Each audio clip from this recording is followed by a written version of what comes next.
할렐루야. 네, 우리 오늘 주의 성찬 두 번째 시간입니다.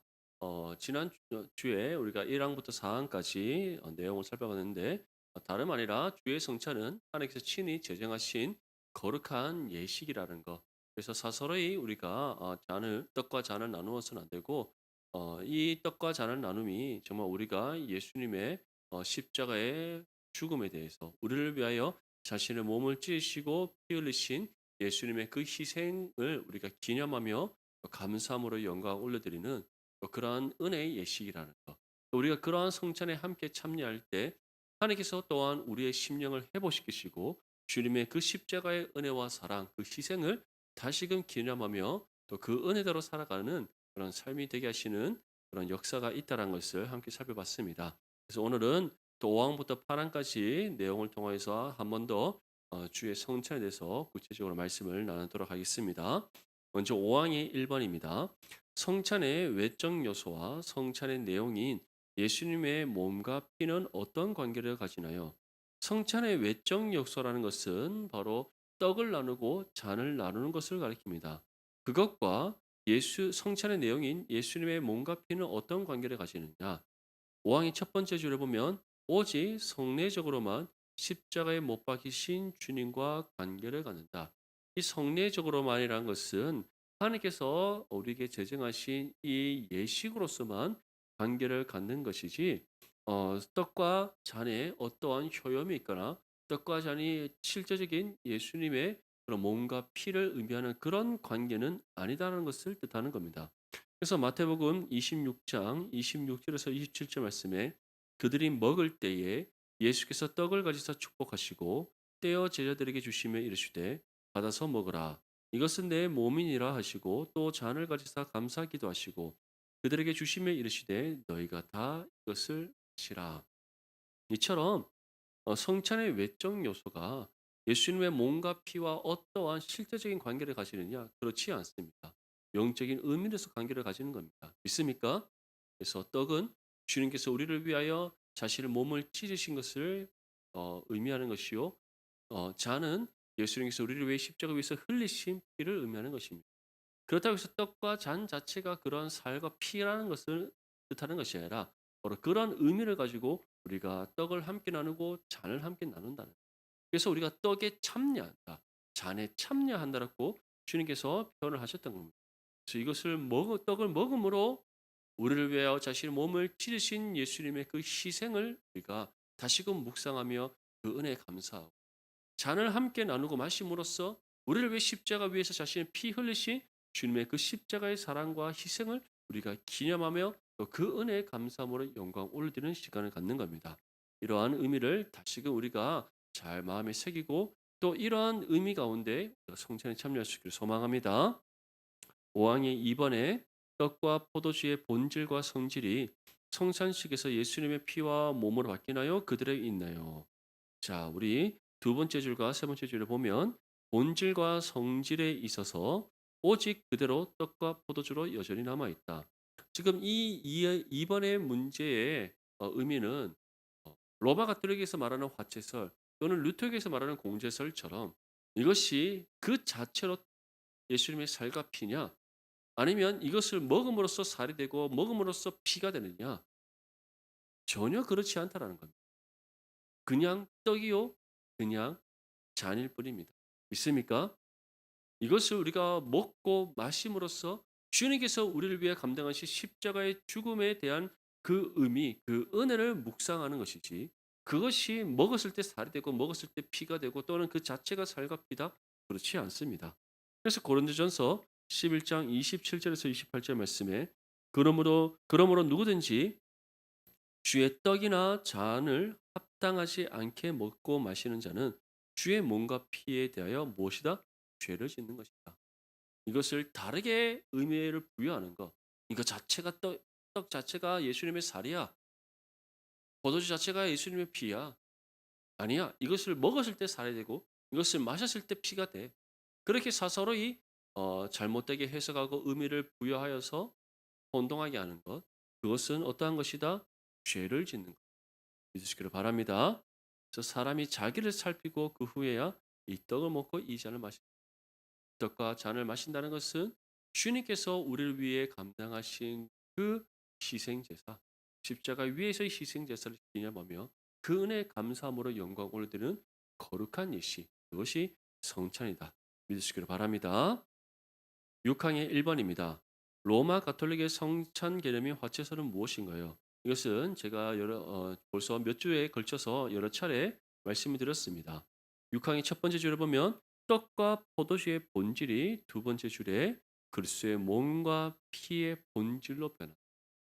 다시 말해 떡과 포도주 자체가 예수님의 몸과 피다라고 여기는 것이 화채설입니다.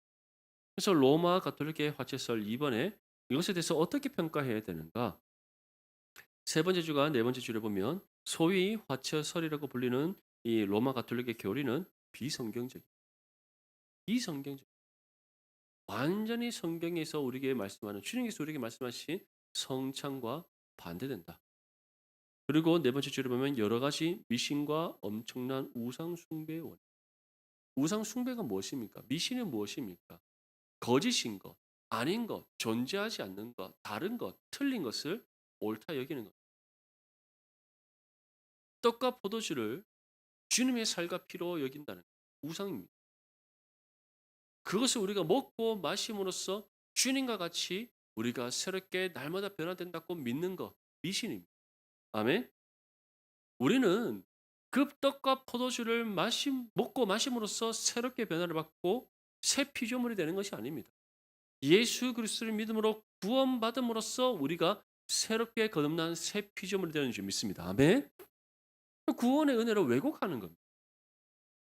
이런 왜곡된 이 미신, 잘못된 신앙을 사람들에게 심기 위해서 떡과 포도주가 예수님께 실제적인 살과 피로 여기는 우상 숭배를 하도록 만들어 버리는 얼마나 잘못된 겁니다. 우리 모든 성도님들은 바로 이러한 잘못된 화채설과 같은 또는 루터교의 공제설과 같은 이러한 잘못된 성찬의 개념이 아니라 정말 어, 우리 개혁교회로서 가지고 있는 영적 임재성, 정말 이것을 먹고 마심으로써 주님께서 우리를 위해 감당하신 그 십자가의 은혜와 사랑을 다시금 묵상하고 그 은혜에 감사함으로 영광을 올리는 그런 영적 임재설의 성찬을 바르게 받아들이고 또 그러한 의미 가운데 성찬에 참여하는 거룩한 하나님 자녀들 되시기를 간절히 소망합니다. 그래서 7항의 1번입니다. 성찬에 합당하게 참여하기 위해서는 어떻게 해야 합니까? 성찬에 합당하게 참여하기 위해서 7항의 첫 번째 줄을 보면 믿음으로 말미암아 내적으로 참여하며 실제로 그리고 참으로 참여한다. 믿음으로 참여하는 거예요. 믿음으로 우리를 위해서 주님께서 거룩한 화목제물로 자신을 들으셨다. 그로 인해 우리가 구원받았다. 그것을 믿는 것. 또한 우리가 떡과 잔에 함께 참여함으로써 주님의 십자가의 은혜와 사랑 우리가 회복하고 또 그 은혜와 사랑 가운데 주님 앞에 합당한 삶으로 나아간다. 그러한 믿음으로 우리가 성찬에 참여해야 하는 겁니다. 그래서 고린도전서 11장 28절 말씀에 사람이 자기를 살피고 그 후에야 이 떡을 먹고 이 잔을 마셔야 돼. 자기를 살핀다는 것은 정말 내가 하나님 앞에 어떠한 신앙의 상태로 서 있는가? 내가 이 떡과 잔을 마시기에 혹시나 내 신앙의 양심에 거리낌은 있지 않을까? 만약에 그런 것들이 있다면 하나님 앞에 회개함으로써 해결함을 받고 성찬에 참여해야 됨을 바울이 전하고 있는 겁니다.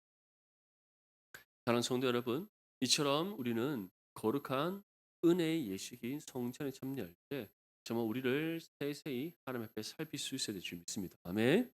그리고 성찬에 참여할 때는 우리를 위하여 십자가 죽음을 감당하신 그 예수님의 희생과 그 사랑에 감사하며 믿음으로 함께 참여하여 영광 올려드리는 거룩한 예식이 될 수 있기를 소망합니다.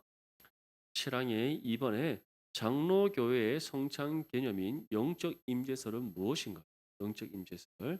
우리 두 번째 줄에 보면 영적으로 십자가에 못 박히신 그리스도와 그의 죽음에서 오는 모든 은혜를 받고 먹는 것이다. 다시 말해서 우리가 주님께서 우리를 위해 십자가 죽음을 감당하신 그 희생 제사의 의미를 우리가 믿음으로 받아들이고 묵상하는 가운데 우리가 떡과 잔에 참여하는 겁니다.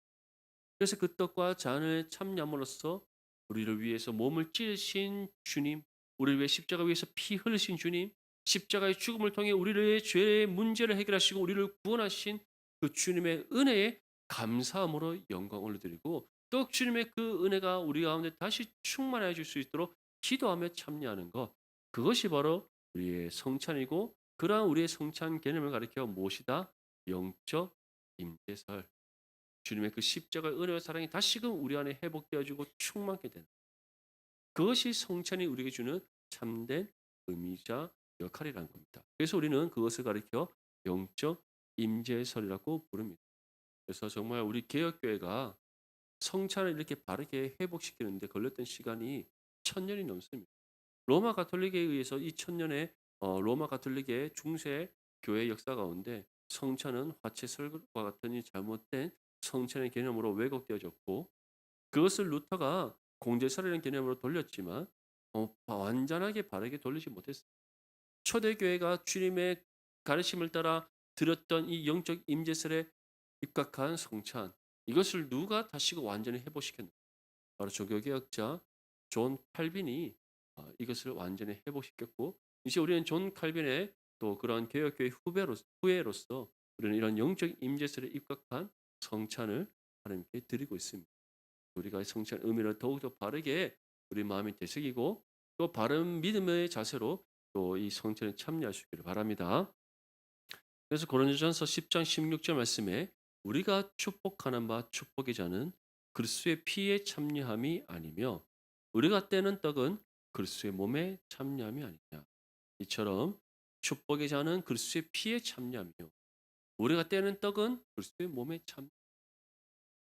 참여하는 것이지 주님의 그 희생에 우리가 함께 참여하여 그 은혜를 묵상하고 그 은혜의 감사함으로 영광 올려드리는 것이지 떡과 잔이 실제적인 예수님의 몸과 피가 되는 것이 아닙니다. 분명히 기억할 수 있기를 바랍니다. 신앙의 3번의 루터파의 성찬 개념인 공제설은 무엇인가요? 세 번째 주가 네 번째 주를 보면 이때 그리스도의 몸과 피가 떡과 포도주 안에 함께 혹은 아래에 물질적으로나 육체적으로 있는 것은 아니다. 이것은 영적 임재설에 관련된 내용입니다. 마지막 네 번째 줄을 보면 실제로 그러나 영적으로 신자들의 믿음에 임재한다. 어, 여기서 지금 공제설이란 것은 세 번째 줄과 네 번째 줄이 지금 얘기하는 것. 몸과 피가 떡과 포도주 안에 함께 혹은 아래에 물질적으로나 육체적으로 있는 것. 이것이 공제설입니다. 먹었을 때 육체적으로 예수님의 몸과 떡을 먹었을 때 그것이 실제적으로 물리적이고 물질적이고 육체적으로 예수님의 살로 변화되고 잔을 포도주를 마셨을 때 그것이 물질적으로 육체적으로 예수님의 피가 되는 그것이 공제설입니다. 떡과 포도주가 먹고 마시기 전에는 그냥 떡과 포도주인데 먹었을 때 예수님의 살이 되고 마셨을 때 예수님의 피가 된다. 그것이 공제설. 하지만 우리는 어떻다? 그렇지 않다. 영적으로 신자들의 믿음에 임재하는 그것이 바로 성찬의 참된 믿으시기를 바랍니다. 이게 바로 영적 임재설인 거예요. 영적 임재설. 신자들의 믿음, 영적으로 신자들의 믿음에 주님의 그 십자가의 참된 의미가 새겨지고 임하는 그것이 영적. 하지만 공제설은 어떻다? 몸과 피가 떡과 포도주 안에 그리고 혹은 아래에 물질적으로나 육체적으로 실제적으로 우리 가운데 주어진다라고 믿는 것이 공제설입니다. 그렇다면 왜 루터는 하체설에서 공제설로 완전한 영적 임재설을 돌리지 못하고 왜 공제설이라는 이 어중간한 중간의 위치에 밖에 성찬의 의미를 회귀시키지 못했는가? 루터 또한 원래는 어떠한 사람이었죠? 로마 가톨릭의 사제였어요. 그냥 사제가 아니에요. 장차 앞으로 로마 가톨릭을 이끌어갈 아주 수제이자 수제였던 사람. 그가 루터였어요. 만약에 종교개혁을 일으키지 않고 계속 로마 가톨릭의 사제로 갔다면 루터는 교황이 되고도 남을 만큼 아주 가톨릭 안에서 뛰어난 인재 중의 인재였어요. 근데 그러한 루터가 면죄부에 대한 잘못된 이 교리에 대해서 어 그가 어 의문을 갖기 시작했고 그 문제점을 하나하나씩 발견하기 시작합니다.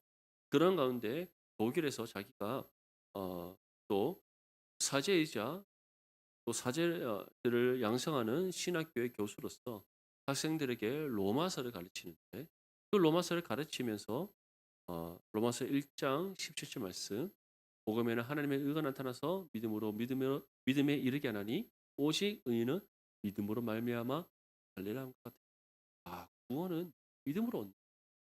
그 사실을 깨닫게 되었다. 그런데 그렇다고 해서 루터가 로마 가톨릭이 틀렸다, 잘못되었다 이렇게 생각했을까요? 아닙니다.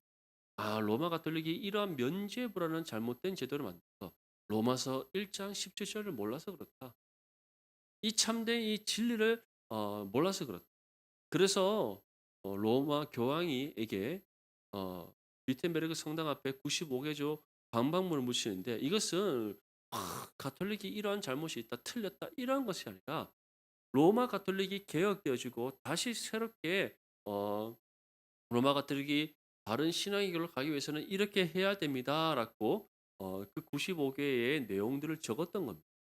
이것은 곧 로마 가톨릭 교황이 지금 이런 면죄부에 대한 제도도 모르고 있고 또 사제들이나 이런 주교들이 말씀을 제대로 가르치지 않고 있다는 것을 모르고 있을 거야. 그래서 이런 일들이 일어날 거야.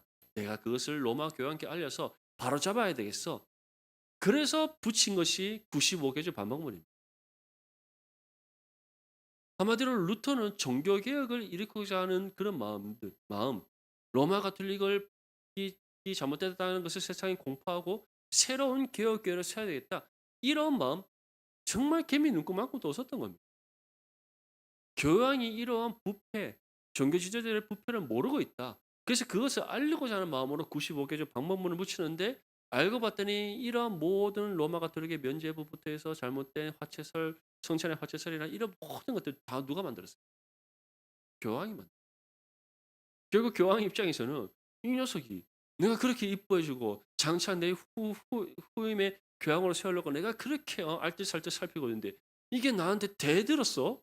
나를 대항해서 나의 잘못과 치부를 세상 사람들에게 다 알려버렸어? 안 되겠어. 루터 잡아와 이래 돼 버린 거야. 루터는 갑자기 교황이 왜 저러지 하다가 살렸고 이제 도망가 버린 거죠. 근데 하나님께서는 그런 루터라는 한 사람을 통해서 종교개혁을 일으키게 하시는데 루터 또한 어떠한 것을 벗어던지지 못했던 거예요. 가톨릭에 자신이 이전에 가톨릭에 몸담았던 그 모든 흔적들을 깨끗이 다 씻겨내기는 어려웠던 거예요. 그게 종교 1세대 루터뿐만 아니라 종교 1세대들의 한계였다는 거죠.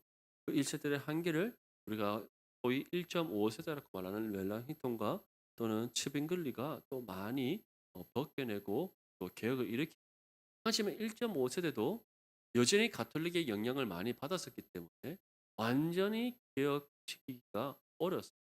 그래서 이 개혁이 누구의 때에 완성되는가? 종교 개혁의 2 세대 때 완성되는데 그때 그 역할을 감당했던 사람이 바로 존 칼빈이었다.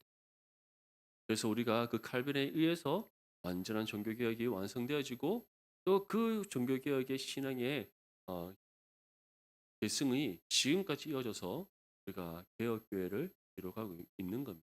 그래서 가채설이든 공제설이든 이런 모든 것들은 성경과 맞지 않기 때문에 우리가 반드시 배격해야 되고 우리는 영적 임재설을 따라서 믿음 안에 정말 영적으로 또 우리의 믿음 안에 예수 그리스도의 그 십자가의 참된 의미가 임재하고 그 은혜와 사랑 가운데 우리가 감사함으로 영광을 올려드리는 거룩한 성찬이 되야 된다는 것을 다시금 기억하시기를 소망합니다.